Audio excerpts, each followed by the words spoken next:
Charles, a hmm friend of mine saw the picture I posted with you with the beard, and she has asked how old you are. I'll be 52 next Sunday. 52. Okay, well, you're just a baby compared to her, but she thinks you're just the cat's meow. So,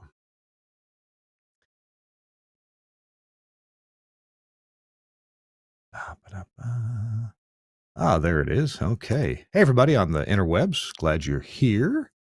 We we will like and share this around just a bit so it appears all over the place.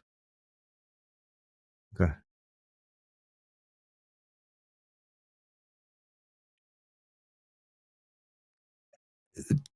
Charles probably has a trade account with the internet supplier, so just Well, it no is telling. Athens. We have a finite budget for internet, but we do have a 100 Oh, meg connection coming out of here. you're in Athens, huh? Okay. Oh yeah.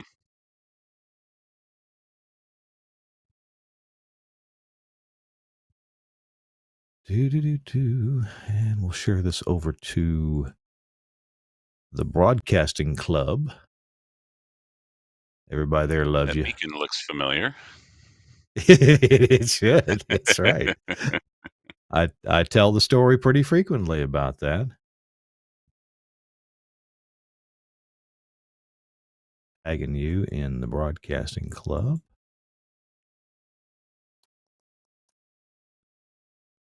And that's all the places we can share it to. All right. So, okay, it's 4 after the hour. Let's get going. Hey, everybody, we're running a couple minutes late, but we're going to have a good time anyway. Let me put this back on me, and there we go. All right. Charles, unless you say otherwise, I'm going to get started here. I'll bring you I'm ready to in go. just a moment. Bring you in just a moment. All right, here we go with the show. You know what? Let me grab one prop. I forgot.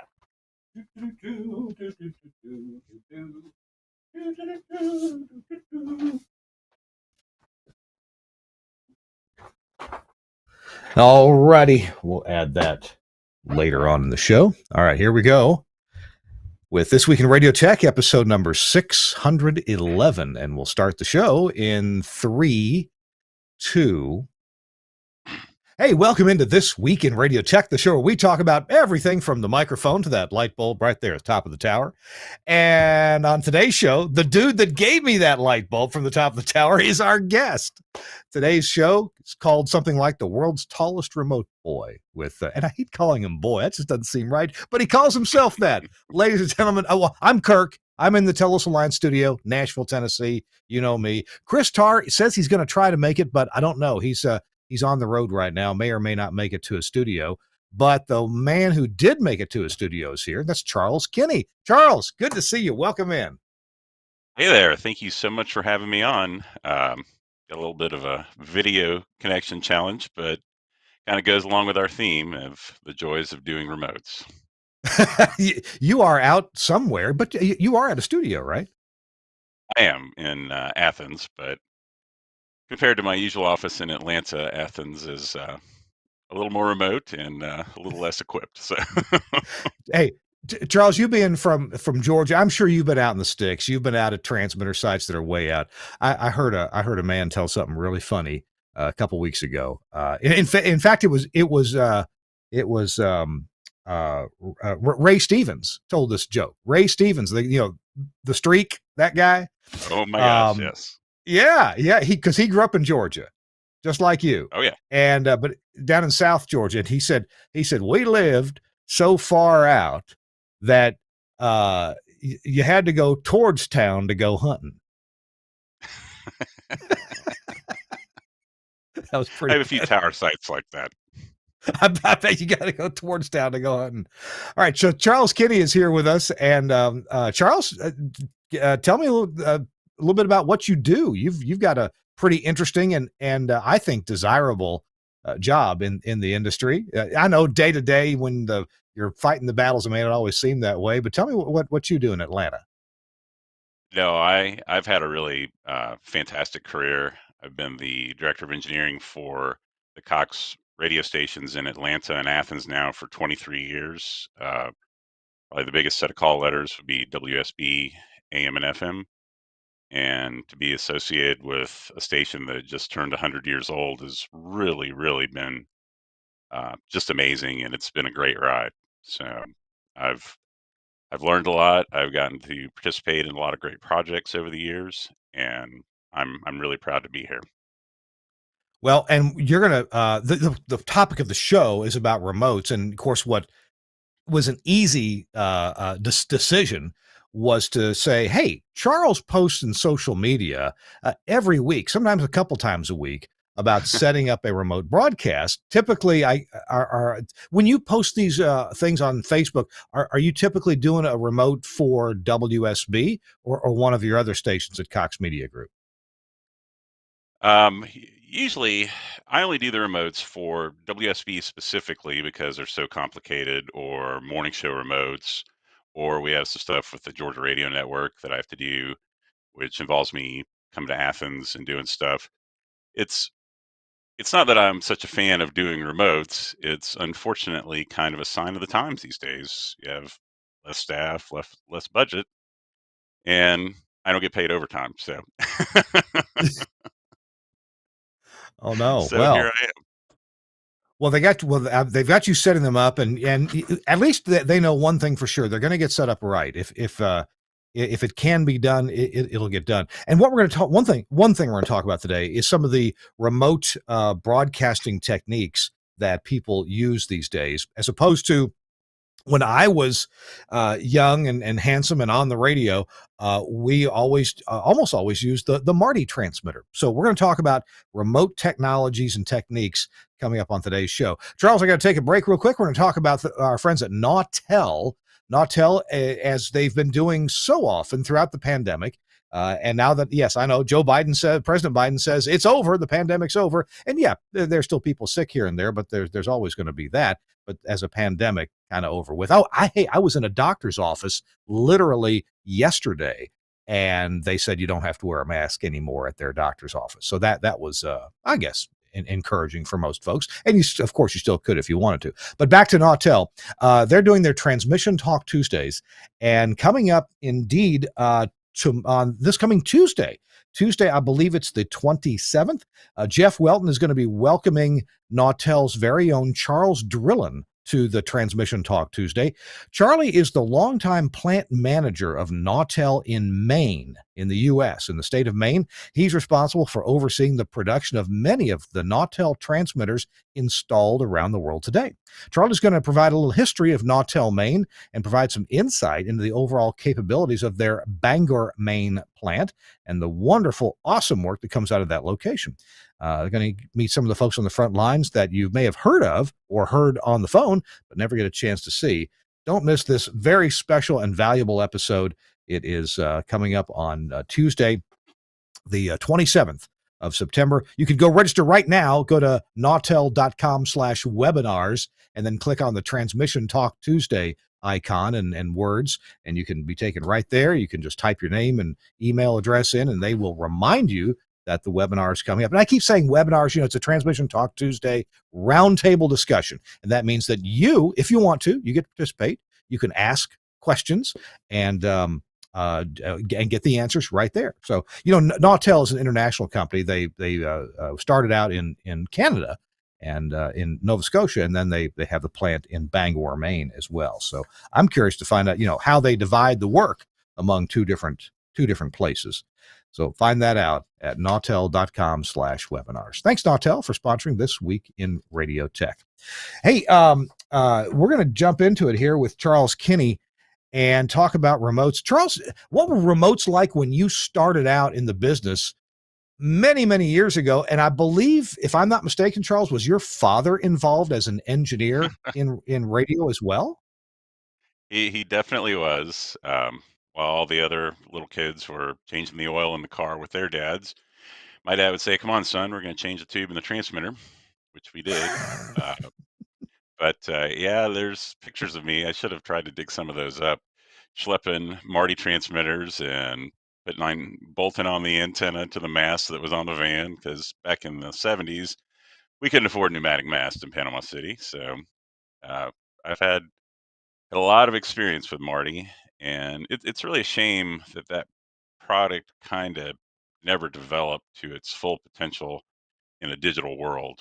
It was Mhm. it was really great, but the band's all trash now, and without digital, it's just, especially in larger markets and even in smaller places, it's getting worse and worse. It's just virtually impossible to use successfully. Oh, really? I hadn't used a Marty in so long, and, I guess there were 2 major, bands that were used, frequency bands that were used. You had your VHF band, what was that typically in the, what, 160 megahertz? 161. Okay, okay, and then you had your 450 megahertz range that was Yep, also available for use. yep. And S we s actually still use some Marty transmitters. For the only Marty transmitters we have are in the traffic helicopter. Oh, now and why is that a benefit for you? Compared to a two-way radio, the Marty, of course, has 15 kilohertz bandwidth. Oh, and So it it sounds seems I recall that there were some Marty channels, some RF channels available that were wider that you could have more audio bandwidth, and then there are others that were right. narrower that you were supposed to have less audio bandwidth. And I don't know that everybody played by the proper rules there, but there may have been a time that we did play by the proper rules. Without a doubt, back in the day. Now, I mean, we're probably the only people left using anything related to Marty. And like I say, if it wasn't for the fact it was in the helicopter, we wouldn't be doing it either. I was just thinking in television when they do TV signals coming from a helicopter, they're typically using some kind of a steerable or sectorized receiving antenna, and I believe you've got one of those at the TV station because I've flown a drone near it. It's probably a sectorized antenna, or maybe it's got an interior steerable element. But for Marty, Yeah. if you're in a helicopter, what kind of receiving antenna are you using? An Omni or something steerable? No, it's Omni. The cost would be very prohibitive to try and have something that would track with the helicopter. And it's an Omni antenna on the helicopter as well, so it works out. Ah, We've got three different receive sites, and we've got a voter that determines which one is going to sound the best because the Atlanta Metro has gotten ridiculously huge. I was just gonna ask you about that. I never got to use one of these voting systems where you might have several. You said you had 3 receive sites around Atlanta. How does a voting system function? What how does it work?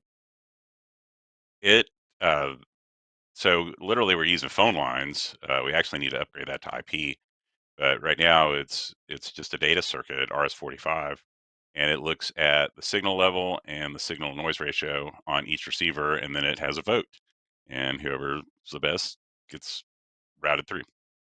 So does that audio selection occur at the station then based on who's giving the best, receive Correct. signal? Oh, okay, okay. Yep. So the voting goes on at the point where the audio signals come together, but you also have a data line to bring back what is the RF receive level. Correct. It doesn't. The Interesting. voter doesn't know anything about audio. It's just talking to the receivers directly. Yeah, yeah. Wow, okay. I never got to use one of those, but we did have, I had one station, and you can appreciate this, where a lot of towns started out with an AM station, and then along came maybe the 8090 docket, or maybe they had an FM station prior to that, and they got an FM station, and they put that up on a hill somewhere, on the outskirts of town, and they thought, "Oh, let's put our Marty receiving antenna there at the FM site." Great. It's up way high. It's nice. I was in Mount Sterling, Kentucky at WMST was the call letters, and that's where we had our Marty receive site. But we had to get the audio back from the receive site back to the studio. Now we could have bought another Marty system and backhauled the audio. We could have paid for another phone line to bring the audio back. But since we already had a stereo pair of phone lines going there with center tapped transformers on them. We did that thing where you make a phantom line out of the center taps of the left side and the right side, and then you could send audio back over, supposedly with no crosstalk. But I got to tell you, there was a little bit of crosstalk because you know, the windings on the transformers aren't perfect. I'm sure one side may have had a little more resistance or inductance or reluctance or whatever reacted than the other side. So there was a little bit of leakage from the Marty receiver into the FM. I mean, it may have been 50, 60 dB down, but if you had dead air on the FM, you could hear something going on. So anyway, point is, what a memory that brings back, thinking about bringing back the Marty on a phantom line that you've created from the center tap of two other lines. It took another pair of transformers. Did you do anything interesting, fun, strange to bring audio back from a receive site? We actually had several locations as I was in my much younger days. We'd bring it back on an SCA. If you had a good, you couldn't do it in the world where you're trying to jam in RDS and all this other stuff. But if you had a good clean signal on 67 kilohertz, you could definitely bring back voice with the Marty, and it was pretty solid. Oh wait, so you'd multiple places. You'd receive the Marty audio at the transmitter side, and at the transmitter side, you had a subcarrier generator, like a 67 or a 92 kilohertz subcarrier generator. You take the Marty audio, put it into that subcarrier generator, and now you're technically transmitting that audio all over your coverage area, but nobody can hear it unless they have an SCA receiver, right? Right. And did you ever use an SCA receiver at the studio? Yeah. Okay. Wow. I did do that somewhere. I can't remember where. Later on, it seems like at one point, Marty, or maybe it was Mosley, somebody was offering companding in that setup to where it would lower your noise floor effectively because it acted kind of like, Dolby noise reduction. Did you ever have that? So at WGLF in Tallahassee, we tried out the companding, and it was better, but it wasn't worth the cost, and so it just kind of went away. Wow. Well, and tell you what, we're going to take a quick break. When we come back, we're going to have a couple more memories about how we used to do remotes and maybe still do in some cases. I'd love to know about stations, still using their Marty system to bring back high school football and basketball games or remotes from the car dealer. We'll find out about that. And of course, we'll move into the more modern world. Luckily, I was able to talk to Chris Tarr last night by text, and I got a couple questions for Charles Kinney from Chris Tarr. So we're going to present those to Charles as well. And Charles, throughout the rest of our show, we'll have some tips, tricks, advice, tell you what he does, how to get remotes going that sound good from just about anywhere. This Week in Radio Tech, number 611, with Charles Kinney as our guest, the world's tallest remote boy.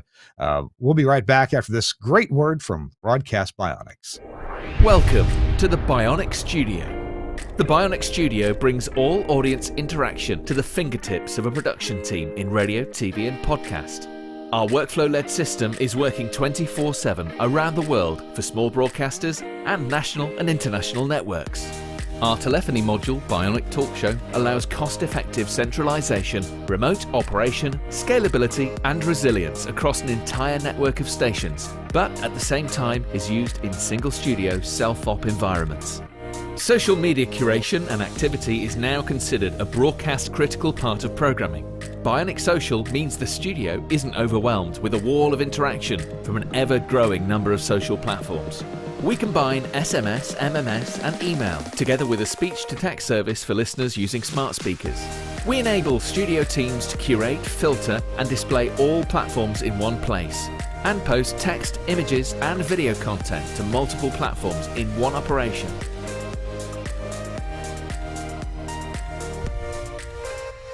Effortless collection of video content with Bionic Director has helped position some of the world's most successful stations as leaders in viral content, generating appointments to listen and free marketing via retweets and shares.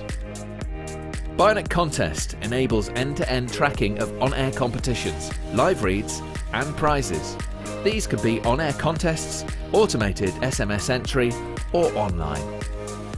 Anywhere, and Skype TX for Radio brings high-quality audio and video contribution into the studio with ease.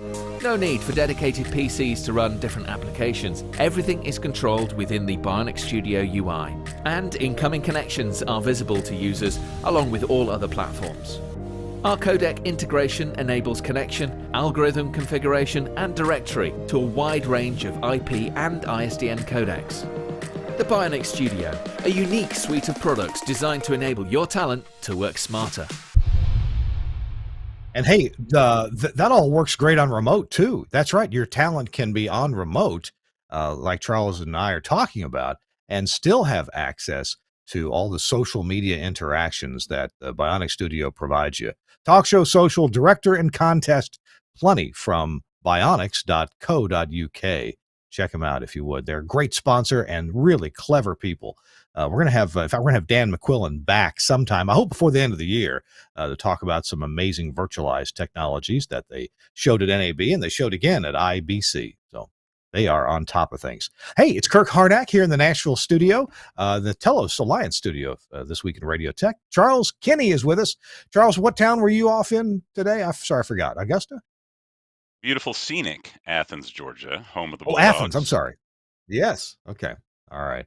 And now Athens, is that near the tower that I met you at in Lula? Or is that somewhere else? It's, as the crow flies, it's about 45 miles, but Oh, okay. those stations on that tower technically would be considered the Athens cluster. So Athens, Oh, Gainesville, really? North So, Georgia. well, do you have STL shots or data pipes that go that far from Lula back to the studio in Athens? We do. We've got it's one heck of a hop, and we use the Harris HD links, which I got to tell you are a really fantastic microwave link. I mean, it's the I Ching of microwave radio. So I only got a chance once to deal with the Harris CD link, and seems I recall it is the output power from the transmitter like something like 1 watt. Is that what it is? So the CD link actually would do 2 watts, and Oh, it's really great. But the HD link will do dual stereo linear channels at 5 watts, up okay, to 5 watts. You okay. can, it depends on your path and all. But yeah, we're running it wide open. So All right, um, so back to oh, I'm sorry. Go ahead, finish your thought. I'm sorry. Go oh ahead. no, I was just saying it's been really good, but we still have microwave fade, so we've been dealing with some remote equipment to help handle that with satellite internet and Comrex to have a backup path. So Ah, everything yeah. old is new again. Okay, so back to remote technologies. We've been talking about Marty, and of course, for the few folks who like weren't around or don't know what that is, Marty, MARTI, was I a company that made this RF gear that would work at frequencies that were allocated to broadcasters to get audio from one place to another. And some of their products had a little mixer, like a mic mixer on it. So you could take that to a football game, baseball game, and mix different mics together. Some people, for example, I've been out to maybe a church where the church would do a broadcast every Sunday. And rather than transport the transmitter to and from the church on Sunday morning, they would just leave a transmitter there, or the church would buy one, or the radio station would buy one and rent it to the church, or it'd be part of the service. So that could just stay there. I've certainly, Charles, have you been to locations where maybe getting an antenna up and out to transmit back to the studio was a bit challenging? So the antenna got permanently mounted at the venue and just stayed there. Did you ever have that? Oh, I've done that over and over back in the earlier days of my career. Um, it wasn't uncommon at all. You mentioned churches. That actually was uh, pretty common thing back in the day. But Uh-huh. when I was growing up in Panama City, we would do broadcasts from clubs on Panama City Beach, and we would have fixed Marty antennas that just stayed there. And in some cases, the Marty transmitter was there all the time. In other cases, you just have a piece of coax and power. So you bring the transmitter and just plug it in and turn it on. You're ready to go. It was great because you never had to worry about aiming the antenna. And in smaller markets back in those days, it's amazing how we forget that the DJs actually would handle that technology. There was no engineer going out and setting up the remote. I mean, the afternoon guy was doing the remote. Then the afternoon guy was plugging in the Marty, plugging in the mic, driving the van. I mean, it was it was all in. Hey, And and these generally days your talent fee was a beer tab. You know? these days we all have cell phones, right? So if we had to check the signal strength of the Marty, is it working? Then great, you could call now and ask. But back in those days, I remember we had a one-way communication channel, except we also had the radio, so you could listen to the station on a car radio or a portable radio. And remember when what would we say to the announcer at Give the me a little studio? tap tap on the mic. Yes, or where I grew up in Kentucky, it was always dip the audio if you can Dip hear the me. music, And so on the air yes. they would turn the audio of the station down. Yep, Ah, that was geez. another common one, which drove program directors insane.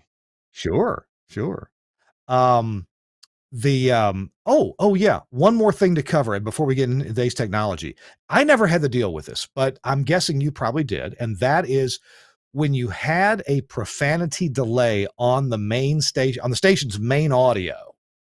How do you do a remote with live talkback, live interaction with the station when all the station's audio is delayed by 7 seconds for a profanity delay? Did you ever deal with that? I only dealt with that once, and the solution was the opposite of what we were talking about with the Marty receiver. So literally, we have a radio for the jock that would pick up the SCA, and we would send a program feed across the SCA, and the jock would listen to that to Which would be hear real time. pre-delay audio. Right. Yeah, pre delay. So in Atlanta, we actually have that situation with the traffic folks because Mm, WSB, being a news talk station, runs in delay a huge majority of the time. mm. And so we have what's called a back queue radio. And in the helicopter, they've got a receiver that can hear that, and that's raw program audio. So they don't have to worry about the 8-second delay.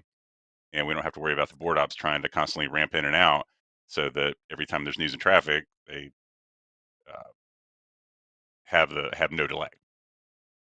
Wow. I take it that you have more than one FM station in the Atlanta market that you take care of. I take it. I take care of, from a full power signal standpoint, oh, let's see, 8 FMs and 3 AMs. Wow. Okay. What I was going to dig at here is if your FM is also running HD.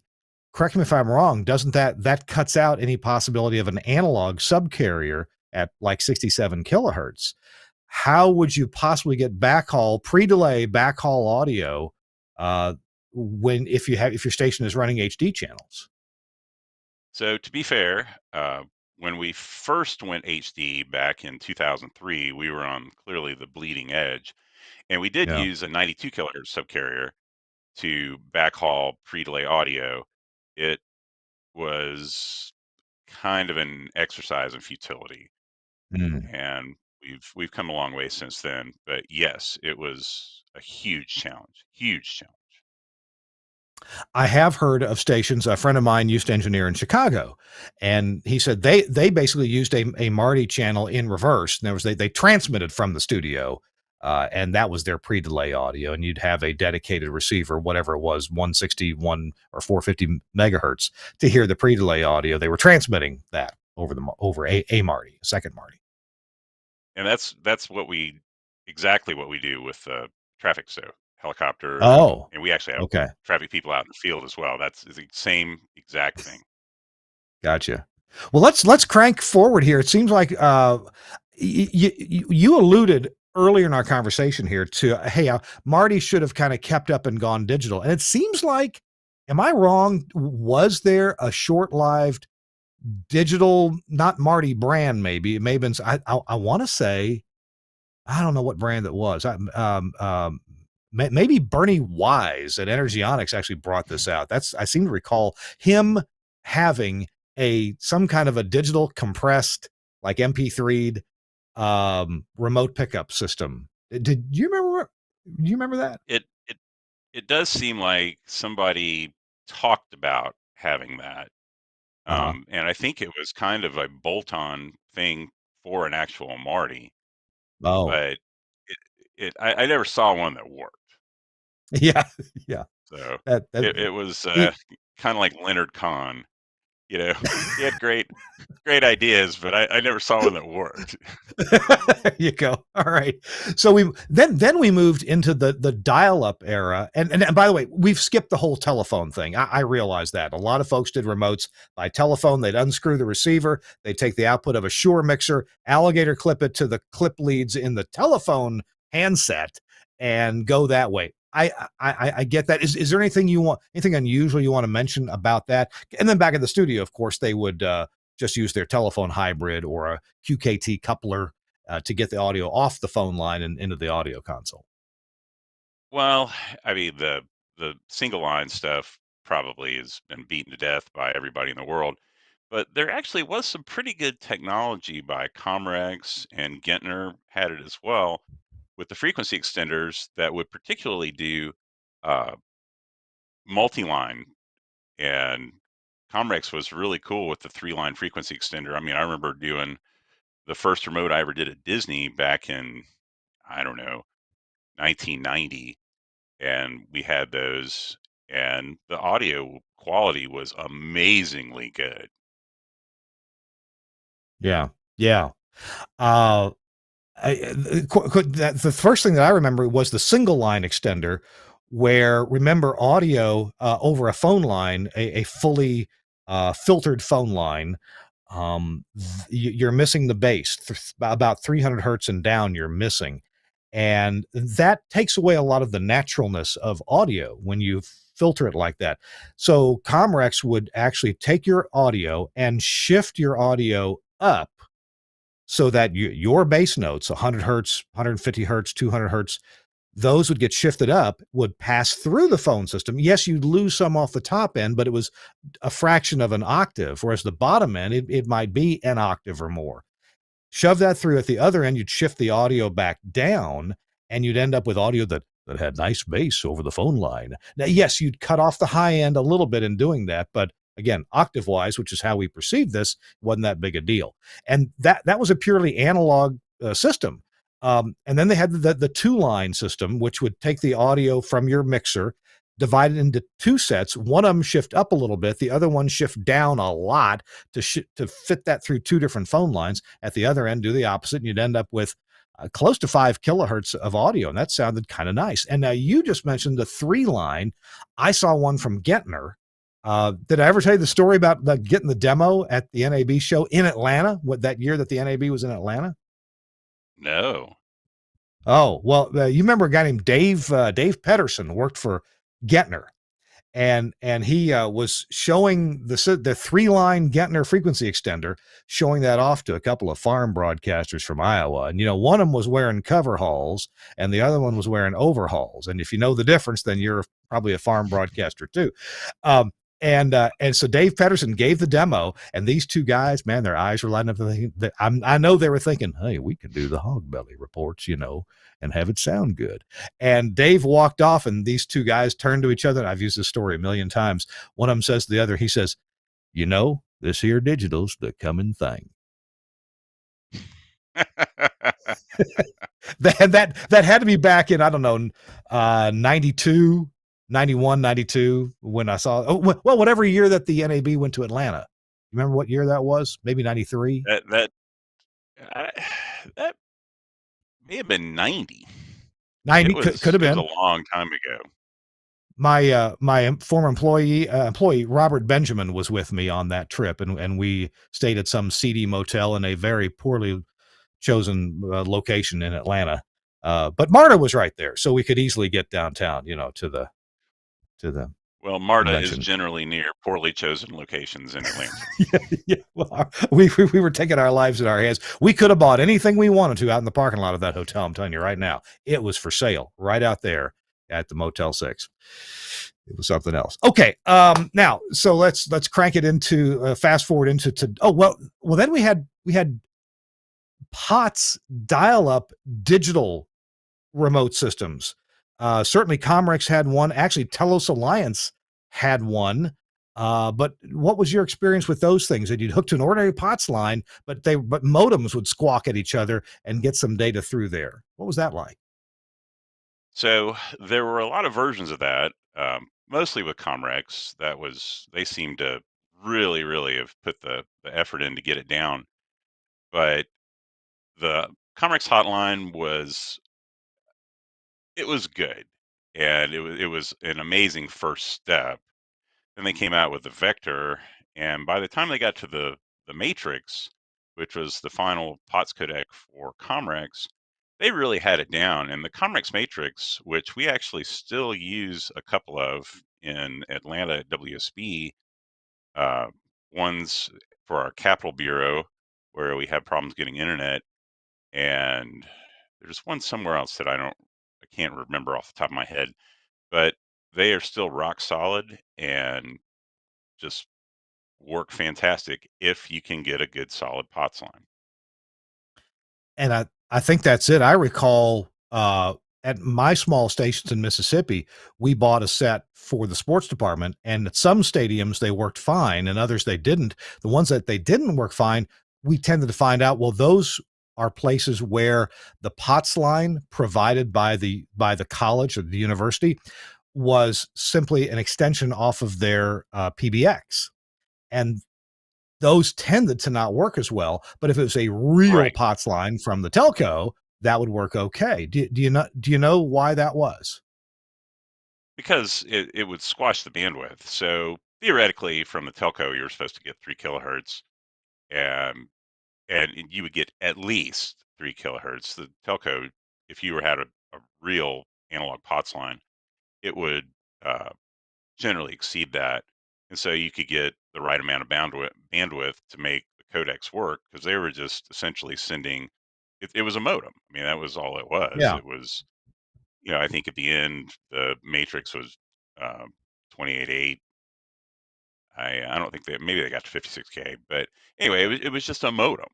And Yeah.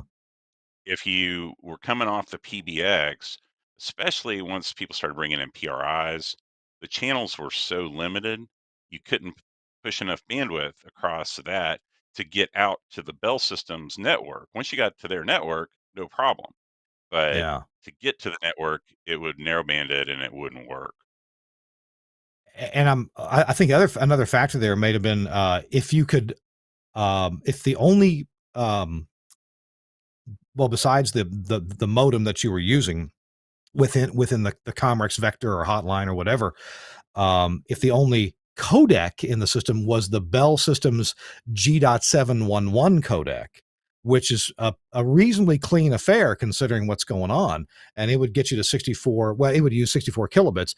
If that was the only one involved, then you were safe. But if somewhere along the line somebody was throwing in G.729 or other things that would just squash you down to a stupid low bit rate, then like to fit 2 phone calls in a single slot on a T1, then you had problems. But okay.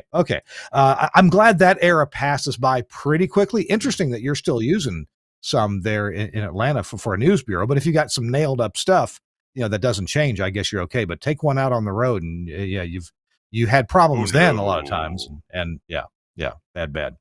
So we'll fast forward or come to the natural progression, which is using the public internet as your transmission medium. And of course, when manufacturers brought these remote boxes out that would connect to the public internet, um, everything's at the cutting edge of technology, and it seems like we had enough places where the internet was sometimes not good enough or not reliable enough, or you had too much packet loss for these to work well. What were your early experiences in using these internet connected codecs? So generically, we had kind of negative experiences when we first started using that. Nothing to do with the equipment, because we'd gotten so used to ISDN, which we kind of skipped Oh, over. we But skipped. Indeed. I mean, ISDN and frankly Telos. I mean, let's face it.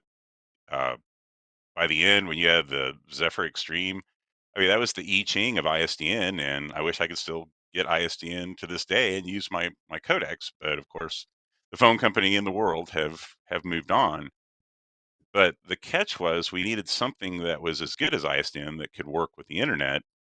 And the early Comrex stuff for the access The equipment was there, but the network wasn't. And it was a real challenge in the interim when ISDN was dying and the internet, the IP stuff wasn't quite there.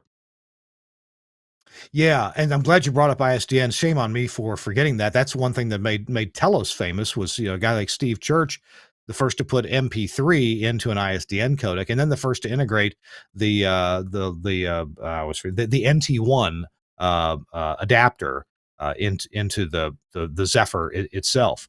So tell you what, when we come back, we're going to take a quick break. When we come back, we're going to touch on that ISDN thing and talk about why it was good and then why the phone company got away from it. And now we're in the internet era, which finally, I think, has reached the point where it's typically, not always, but typically better than ISDN. And I'll tell you why I think so. Our show This Week in Radio Tech, Charles Kinney is our guest, world's tallest remote boy. And I'm Kirk Harnack. And I got right in front of me here, I got something called the Henry Superlight. Let me hold it in front of the camera for you.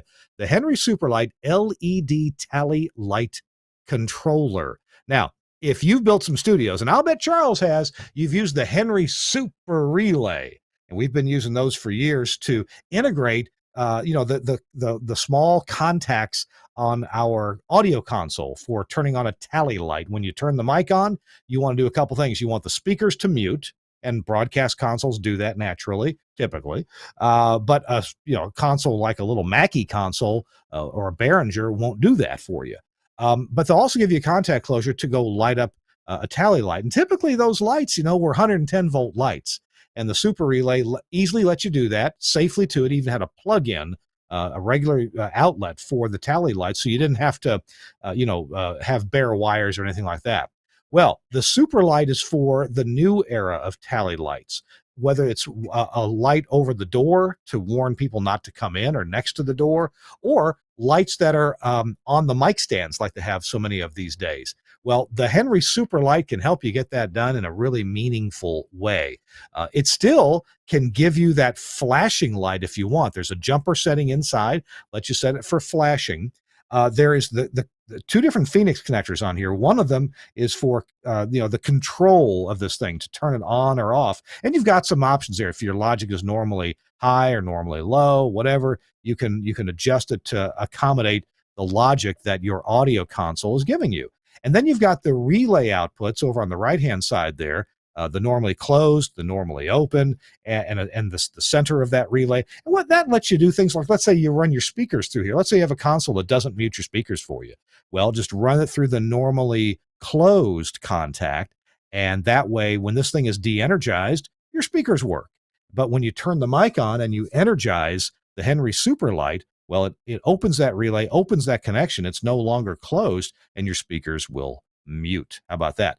The other cool thing is this Control Link I/O. Look on the screen there in the lower right-hand corner. You'll see several super lights connected together in a daisy chain fashion. And the reason for that is, let's say that you put your super lights all in the central wiring area, or your rack room, as I call it.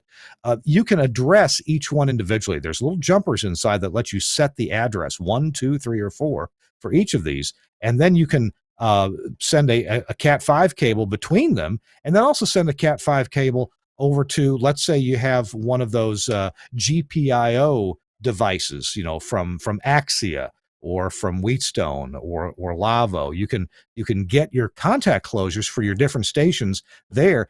The point is, it makes the wiring easy to do. This thing comes with a 12-volt wall transformer. If you need to power more lights, you can provide a little bit of up to 2 amps externally to light if you have more lights to light than the little power supply will run. And there you go. Henry makes not only the Superlight, but they make other boxes as well that will really help you get your studios built and built quickly. Henry makes this really cool box that is made for integrating a UPS, an uninterruptible power supply, into your equipment rack. I mean, what do you do if you got to take the UPS offline and even unplug it? Oh man, that can be a pain. Well, the little box that Henry makes for that will let you, if it loses the UPS power, it'll run your rack off of the commercial power and bypass the UPS altogether. It's stuff like that that makes Hank Landsberg, famous and makes Henry Engineering really worth looking at. You can get all this stuff from Henry Engineering from Broadcasters General Store. The website is bgs.cc, and you can call them at 352-622-7700. They carry the stuff that you need. And you know what? They RF connectors, supplies, they can, hey, anytime I need a RF cable, whether it's smaller cable or even transmission line, I get it from Broadcasters General Store. Just an amazing array of broadcast equipment, even things like lights for a TV studio. If you need to add lighting to your radio studio so you have better pictures from your cameras for your web presence, hey, no problem. They've got that too. Give them a call, 352-622-7700. Thanks a lot, BGS, Broadcasters General Store, for sponsoring this week in Radio Tech. All right. Hey, it's Kirk Harnack. Charles Kinney is our guest. Charles, we're going to wrap up talking about ISDN, Integrated Services Digital Network. That's what ISDN stands for. And it was great because it was a tariffed service. In other words, you paid for it. They had to deliver it. It had to work. It was a required thing that your phone company had to offer. So if it didn't work, you can make a phone call and say, this needs to work. And they'd typically get right on it and make it work for you, right? That's correct. Unfortunately, it remained tariffed, but AT&T or Verizon, whoever your local carrier is, depending on what part of the country you're in, hates copper. They hate everything about copper. They don't want anything to do with copper. And ISDN was a copper service. And as the infrastructure began to fail, they didn't want to repair it. And they made it cost prohibitive to get ISDN. And the other challenge was that as they upgraded central offices or central office equipment, the newer central offices wouldn't even deal with ISDN. And if you called and tried to order an ISDN circuit, initially they would try and sell you DSL because they thought you just wanted data as opposed to 2B channels plus data, which is what broadcast would need for ISDN. And as things progressed further, now they want to just sell you raw internet. Why do you want ISDN? Can't imagine why you'd want ISDN. Internet's better, yada, yada, yada. And so ISDN has become an albatross and is now effectively non-existent, unfortunately. I guess in the U.S., ISDN had about a 20-year run where it was available in many places, and most places even. Some places it even got really cheap. Here in Tennessee, I think Bell South was trying to say, I'm sorry to the Public Utilities Commission, and they ended up selling ISDN really cheap because they knew they wouldn't sell very much of it. So they made it really cheap. I had ISDN service in my home for $42 a month for two B channels, and it was great. And then in places like Hollywood, within, I think they call it TMZ, the 30-mile zone, you could often get ISDN for $30 and a very cheap installation fee. Some places it was still expensive to get it put in. We used it at some of my stations for a morning show done in a different city, but then it got real expensive. And I've talked to voiceover people in the last 5 years who used to pay $60, $70, $80 a month for ISDN, and now they're getting charged anywhere between $700 and $1,000 a month for ISDN. It became obvious that the telcos did not want to be in that business when they could deliver internet. Yeah. It's unfortunate, but the world moved on. So these days we have internet, and no, it's not perfect everywhere. It's really good in a lot of places, and even I've got stations in small towns in Mississippi, and with the exception of one town, we're able to get really good internet, like a gig if we wanted to pay for it on fiber, but we pay for less than that, typically 250 or 500 megabits. And it's been just rock solid. In Hawaii, my station there, rock solid, a gig up and down. I think in 5 years, it's been out one time for 6 hours, and that was during a hurricane. And then even in American Samoa, our internet has gotten a lot better.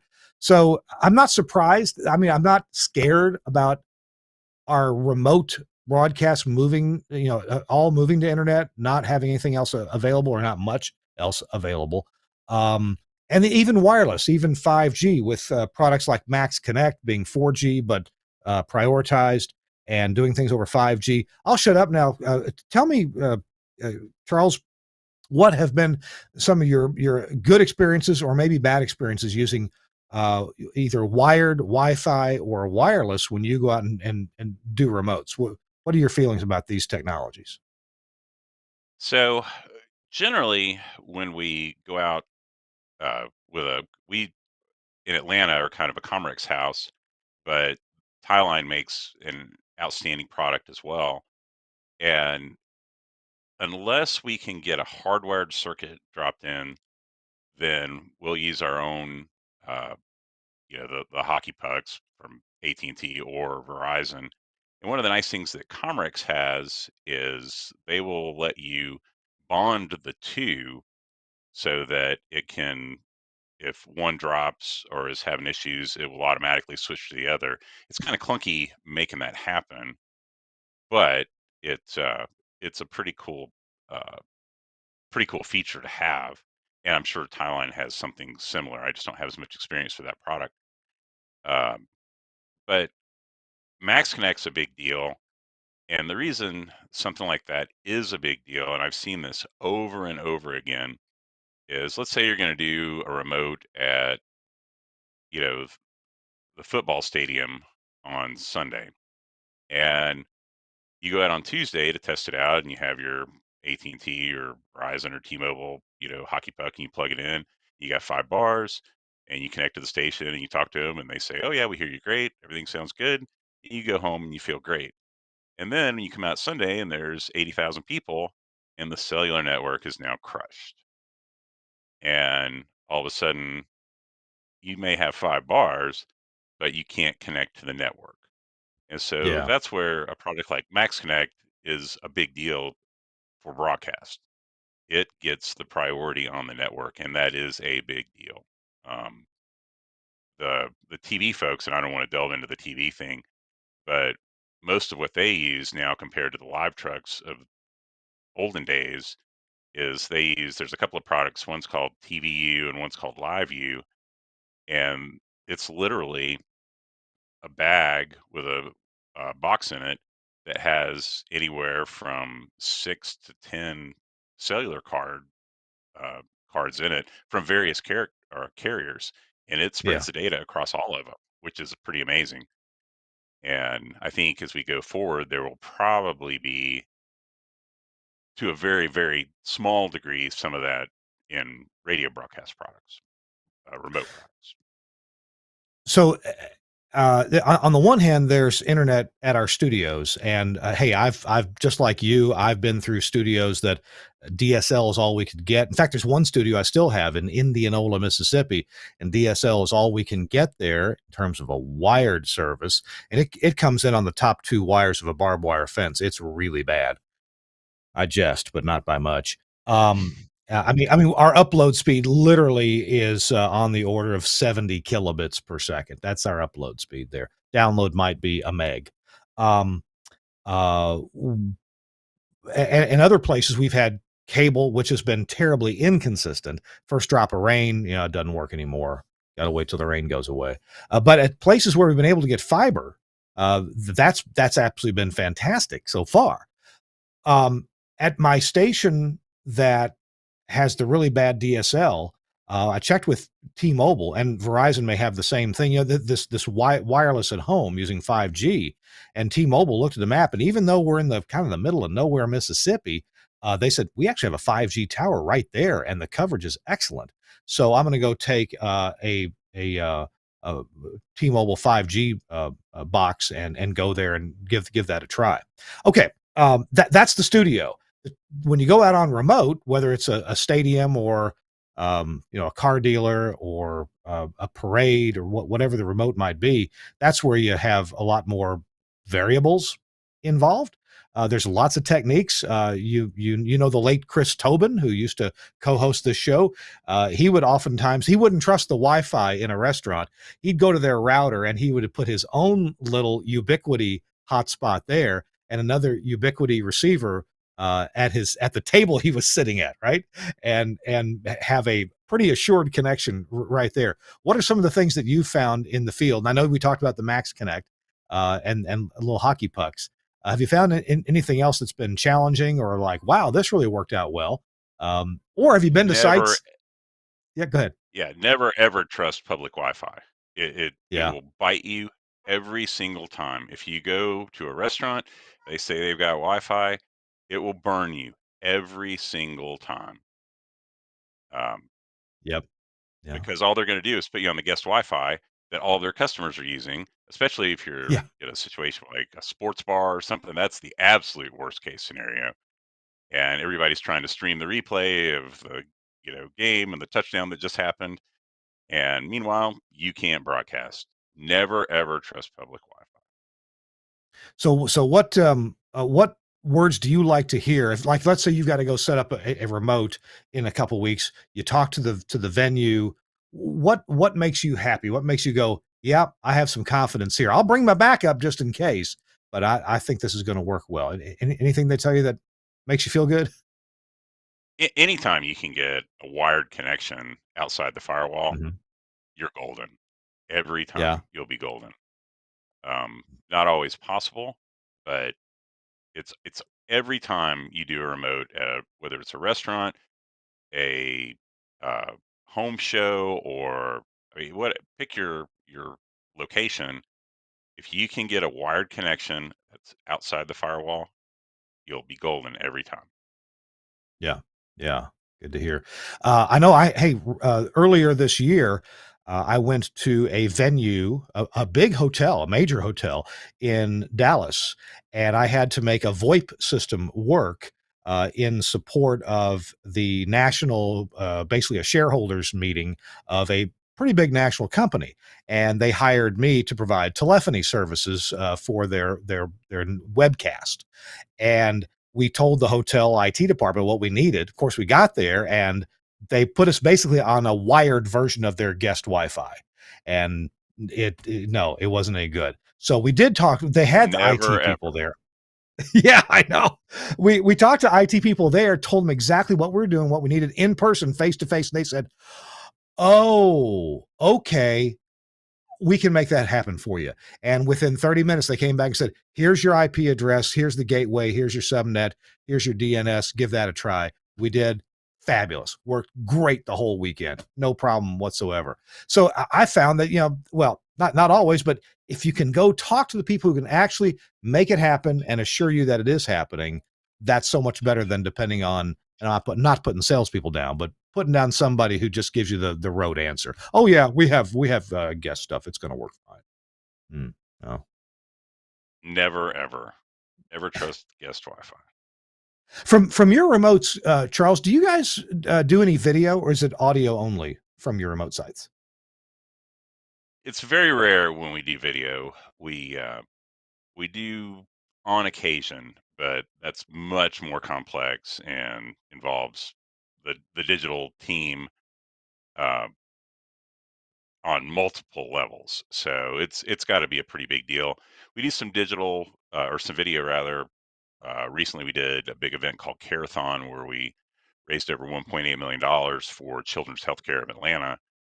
And so there was a lot of video streaming with that. But of course, Children's Healthcare was great and just provided us the connection we need. And in their case, it was a gigabit spigot. And if you can't get enough data across a gigabit spigot, then you've got bigger problems. So We are talking to Charles Kinney. He's the director of engineering for the Cox Media Group, the radio stations in Atlanta and other places in North Georgia. And we're talking about remote technologies. We had a blast kind of remembering about older technologies, talking more about today's technologies. Got a couple more techniques that I'm going to share with you after our last break. And I haven't warned Charles about this at all because I'm an idiot. I'm sorry. But Charles is going to have a tip for us when we come back from this commercial break. Our show is brought to you in part by something we were just talking about, and that's Josh Bone's Max Connect Wireless that will give you prioritized data. You get more important packets than anybody else. And here's Gary Morrill to tell you about it. I'm Gary Morrill, Midwest Regional Director of Engineering for Alpha Media. When I first spoke with Josh Bone about Max Connect, he told me they'd work great for remote transmitter sites where connectivity was a challenge. And he's absolutely right. We even have sites where we're using this as a backup to our STL using MaxConnect's dual carrier option, and it works perfectly. We also have times where we need to be able to get out to a venue where it's kind of challenging because everybody and his brother is trying to stream video at the same time, like at a big sporting event. And you know what? Our data gets through every time because it's prioritized packet data. It works for us. It'll work for you. Max Connect. Check it out. And Gary's got, I guess, similar. Maybe it's not the same one. This is a Cradle Point 4G LTE modem. It'll work with others as well. What's critical is the SIM card because you're actually getting a different APN. That's an access point in a cellular network, and it's basically saying, hey, I'm a Max Connect customer connecting to you, Verizon, AT&T, or T-Mobile, and give me prioritized data. And it does. So check that out. Max Connect Wireless. They got a website and everything, so you can check it out for yourself. Hey, and you can even try this out and make sure it's going to work for you. Choose the carrier that you believe will cover the areas that you need. And in fact, this modem right here has 2 SIM cards in it. So if I'm not getting a great signal on, say, Verizon, I can switch over to AT&T and see if the signal's better. So check that out. Works great for transmitter sites, but also for live remote broadcasts. Thanks a lot, Max Connect Wireless and Josh Bone. Hey, I also want to tell you about Angry Audio. They got that cute logo there, the guy with all the hair and the goatee, and he looks like he might be angry. This is the Headphone Gizmo. We were just talking about this today. I was actually on a more or less a sales consulting call with Telos Alliance, talking to a radio station up in the Northeast that's going to be putting in some Axia consoles, and they wanted to know about headphones. So we have both me, Jim Armstrong, and I both had these Headphone Gizmos. These are just terrific. They got mounting holes right here. You can screw those up to the bottom of your countertop. There's little rubber pads built in here already so that this thing won't rock. You can also just lay it on your console if you want to. Yes, the logo there's upside down, but other than that, it's fine. You can power it with a wall wart right here. And when you power one of them, you can power 2 more just by daisy chaining these together with the Studio Hub standard. So that is just an awesome system. Plenty loud. It's got both kinds of headphone connectors, the 1/4" or the 3.5 millimeter headphone connector. And of course, at Angry Audio, they did a really smart thing. They bought Studio Hub. You heard there was a rumor a few years ago that Studio Hub was closing their doors, and they did.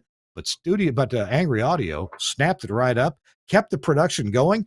They have fantastic production techniques for making adapters like this work well. This one is female XLR into an RJ45 of the Studio Hub wiring standard. And this works great for analog stereo audio or AES EBU audio. Works just terrific.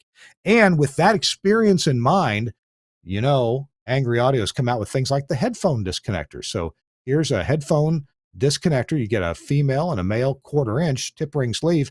But look at this. It's kind of like a MagSafe type connector there in the middle. So if you get up and walk away with your headphones on, you don't break your connector off inside your headphone jack.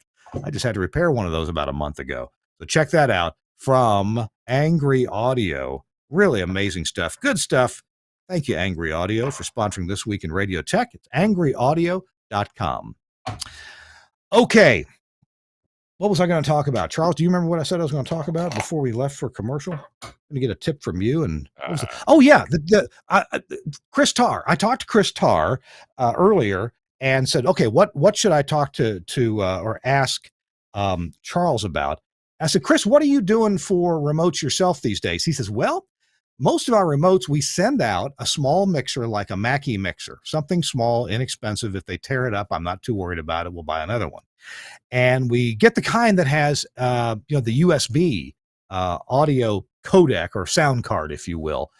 Run that to a laptop. He says, we got cheap laptops, doesn't have to be a great one. And he said, we use the CleanFeed program. So that's a browser-based service, uses WebRTC to encode your audio and send it as low latency as possible to the radio station and send the return audio back. CleanFeed, or he says, we're also using, and very happy with it, the Lucy Live. And that's some software that can go on your phone. There's a Lucy Live app for your phone. You can put it on your laptop. And back at the studio, if we're using Lucy, there's a Lucy Studio app that we run on a PC there. We use the Axia IP audio driver to then take that audio into and out of the computer and introduce that into our Axia network, and we send the mix minus back the same way. So he says that's how we're doing the vast majority of our remotes, using Lucy Live and some clean feed as well, with off the shelf laptops and cheap mixers. How about you? Have you got a tip for us that you might leave us with, Charles? So we're big fans of clean feed. Clean feed, frankly, with our clients got us through COVID, because what we Oh, would do with the bigger clients is we would get not not a super nice USB mic, but I don't know, I think we were paying, 65, $70 or whatever for a USB mic, and we'd send out a set of headphones to the client, and they could plug that into their computer, and then with clean feed we could just send them a link, and they could produce their spots while they were talking to our production person. Of course, the ultimate social distancing is digital, and it worked really, really well, and we were able to keep a lot of clients on air with current stuff that like to do their own spots by doing that. So we're big fans of clean feed. seems like we had the guy who owns Clean Feed as a guest here years ago. Actually, seems like they have a free version and then a paid version, and you guys are probably using the paid version to get all the benefits, right? We pay a whopping $37 a month. Okay, It breaks so the bank every time. it's affordable, but that's working well for you, huh? Yeah, no, we're big fans, but of course, with Comrex and Telecool apps as well for your phone, so that you can do uh, G.722 audio across your phone using SIP to Yeah. either talk to an access unit or back to your Telos system if you're doing a VX. We have both, and it works really well. And that's something that people don't necessarily think about when they're buying this technology, but it's a big deal, and it's very, very flexible. That you bring up a good point. I'll make a quick addition to that. So what Charles is mentioning is one of the phone standards that now is pretty ubiquitous is G.722. We used to think of that as a codec in broadcast gear that worked at like 64 kilobits. That's still what it is, but G.722 at least gives you a 7.5 kilohertz audio feed. So the audio can be pretty good. It's not, not concert quality, but it's great for voice. And you can get apps for your phone like Bria or Linphone that the app may be a paid for app, 10, $12 app, but it does G.722. And then you just call your Telos VX phone system and it accepts that as a G.722 call. And so you can put a remote on the air. And I know stations that do whole high school football games this way using G.722, and the quality is really good. It's way better than the phone line. And but it's not 15 kilohertz, it's 7.5 kilohertz. So thanks for bringing that up, Charles. Charles, I know you got to go. I got to go. We got to go. Thank you so much for joining us. It's been great to catch up for an hour and 15 minutes with you. I appreciate it. It's been a real pleasure. Thank you so much for having me. Well, I want to see you again. I guess I'll see you at the next 100th anniversary of the WSB station, because that's the last time I saw you was at that. I'll bring the beard back for that. We'll have some wine that's really old by then. All right. Like us. Hey, don't laugh. Technology, they could keep us alive for another 100 years. I mean, they could, maybe. I don't know that I want to be around that long. All right. Charles Kinney's the director of engineering for Cox Media Group, the radio stations in Atlanta and North Georgia. So Charles, thanks for being with us, and look forward to catching up with you again. Big thanks to Suncast for producing today's show. Thank you for being there, buddy. I really appreciate you. And Andrew Zarian, the founder of the GFQ Network. It's been a delight. Hey, next week, Curtis Maychek is our guest here on the show. He's been on before, and he's going to have some cool stuff to talk about. So we'll see you next week on This Week in Radio Tech.